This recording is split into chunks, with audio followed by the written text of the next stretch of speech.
अस्सलाम वालेकुम। आज की इस वीडियो में हम बात करने वाले हैं मसमून जानवरों के हकूक। जानवर हमारे दोस्त हैं, वो हमारे चारों तरफ जंगलों, समंदरों, यहाँ तक कि हमारे घरों में भी पालतू जानवर के तौर पर रहते हैं। हमारी तरह जानवरों के भी एहसासात और जज्बात होते हैं। उन्हें हमारी मोहब्बत और देखभाल की ज़रूरत होती है।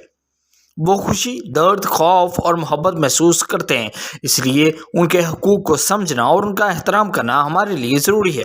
आज हम जानेंगे कि जानवरों के साथ उतना सलूक कैसे किया जाए। सबसे पहले हमें जानवरों को कभी तकलीफ़ नहीं देनी चाहिए। हमें उन्हें नहीं मारना चाहिए और ना ही डराना चाहिए।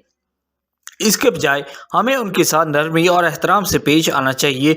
जब हम किसी जानवर को देखते हैं, चाहे वो बिल्ली, कुत्ता या परिंदा हो, हमें दोस्ताना और नरम मिजाज होना चाहिए। दूसरी बात यह है कि जानवरों को भी हमारी तरह खुराक और पानी की ज़रूरत होती है।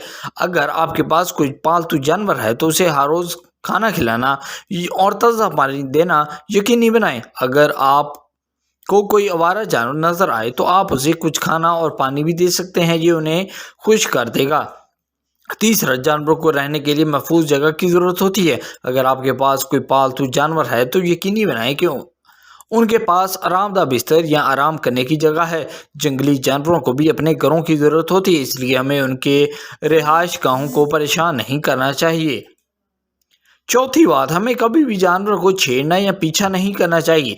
वो हमारी तरह आसानी से डर जाते हैं। इसके बजाय हमें उन्हें दूर से देख सकते हैं और उनकी खूबसूरती की तारीफ कर सकते हैं। आखिर में हमें हमेशा छोटे और बड़े तमाम जानवरों के साथ हुस्न सलूक करना याद रखना चाहिए, चाहे वो छोटी चूंटी हो या बड़ा हाथी। हर जानवर हमारी मोहब्बत और एहतराम का मुस्तहिक है। आखिर में आइए जानवरों के साथ हुस्न सलूक करने का वादा करें। वो हमारे दोस्त हैं। नरम रवैया इख्तियार करके उन्हें खाना और पानी देकर और उनके घरों का एहतराम करके हम दुनिया को छोटी बड़ी तमाम मखलूक़ात के लिए एक बेहतर जगह बना सकते हैं।